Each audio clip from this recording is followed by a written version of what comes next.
एक बार की बात है, एक भालू जंगल में खाने की तलाश में इधर उधर भटक रहा था।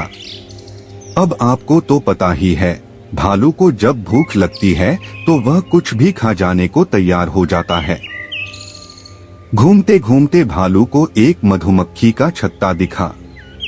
अरे रे, आज तो भूख के मारे चक्कर आने लगे हैं। इस मधुमक्खी के रस से मेरा पेट तो नहीं भरने वाला, लेकिन थोड़ी देर के लिए भूख से राहत तो मिल ही जाएगी।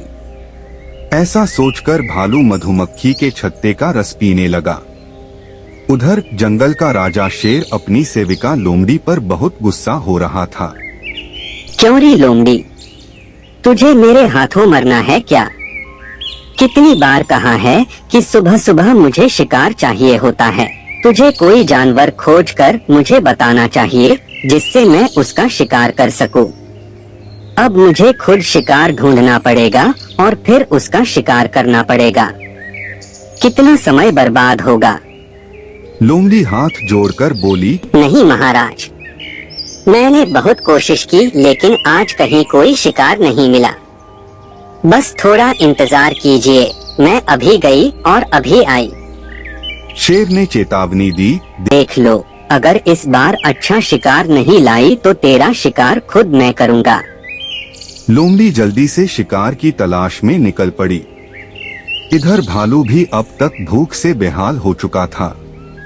मधुमक्खी का रस कुछ राहत तो दे गया, लेकिन पेट खाली ही था। तभी भटकते भटकते लोमड़ी की नजर भालू पर पड़ी। अरे वाह, यह तो किसी नए इलाके से आया लगता है।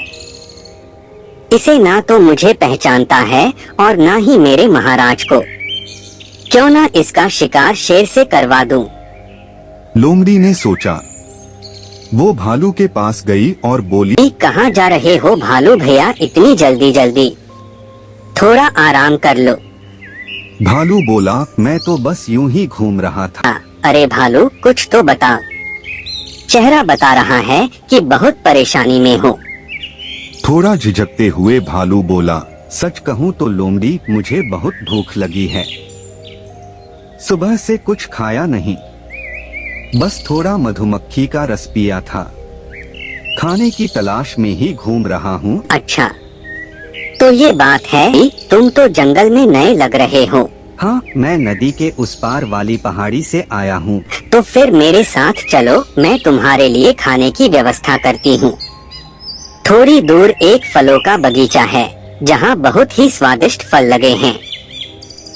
भालू को उम्मीद की एक किरण दिखी और वो लोमड़ी के साथ चल पड़ा। उधर शेर सोच रहा था, लोमड़ी का कोई भरोसा नहीं, पता नहीं शिकार लेकर कब आएगी। अब तो मुझे खुद ही कुछ करना होगा वरना भूखा ही मर जाऊंगा। इधर भालू रास्ते में थककर बोला, लोमड़ी बहन, और कितना चलना है? अब तो चलना मुश्किल हो गया है। बस थोड़ा और चलो, सब्र का फल मीठा होता है। भालू को शक तो हुआ, लेकिन फिर सोचा, अब तक तो आ ही गया हूँ, वापस जाने से क्या फायदा। चलो देखते हैं आगे क्या होता है। थोड़ी देर बाद दोनों शेर की गुफा के पास पहुंच गए। लोमड़ी रुकी और भालू भी रुक गया। भालू मन ही मन सोचने लगा, यह जगह तो बहुत डरावनी है। कहीं ये शेर की गुफा तो नहीं, और फल तो कहीं भी नहीं दिख रहे। उधर लोमड़ी परेशान हो गई। शेर महाराज कहाँ चले गए? इससे पहले कि भालू को शक हो जाए, मुझे कुछ करना होगा। वो बोली, भालू जी, अंदर कुछ फल रखे हैं, चलो उन्हें खा लो, फिर बगीचे चलते हैं। भालू जैसे ही गुफा के अंदर गया, उसने देखा वहाँ कोई फल नहीं था।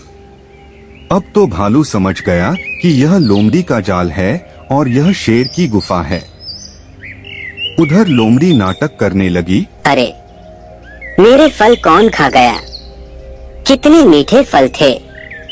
भालू सोचने लगा, इस चालाक लोमड़ी से तो अब भागना ही बेहतर है। उसी वक्त शेर भी थक हार कर गुफा लौट आया। अरे भालू, कहाँ जा रहे हो? अब तो तुम हमारे मेहमान हो। किसी भी जानवर को बिना स्वागत के नहीं जाने दिया जाता। भालू समझ गया कि अब वह फंस गया है। लेकिन उसने चाल चली। महाराज, मैं तो अपने दोस्त को बुलाने जा रहा था जो पास के पेड़ के नीचे बैठा है। सोचा वो भी कुछ फल खा लेगा। शेर खुश हो गया। तो बहुत बढ़िया, अब दो दो शिकार मिलेंगे। चलो हम भी साथ चलते हैं। भालू जानता था कि मना करने पर शेर को शक हो जाएगा, इसलिए चुपचाप आगे बढ़ा। थोड़ी दूर जाने के बाद भालू बोला, मेरा पैर दुखने लगा है, मैं अब और नहीं चल सकता, थोड़ा आराम करूंगा। शेर पहले तो उसे वहीं शिकार करने की सोचने लगा, लेकिन फिर सोचा, थोड़ा और इंतजार कर लेता हूँ, दोस्त को भी साथ ही निपटा दूंगा। तीनों वहीं आराम करने लगे। शेर और लोमड़ी थककर गहरी नींद में सो गए। भालू तो बस इसी मौके का इंतजार कर रहा था। जैसे ही उसने देखा कि दोनों गहरी नींद में हैं, वह धीरे से उठा और वहां से चुपचाप भाग गया। और दोस्तों, भालू की होशियारी के कारण उसकी जान बच गई। अगर आपको कहानी अच्छी लगी हो तो लाइक और सब्सक्राइब करना न भूलें।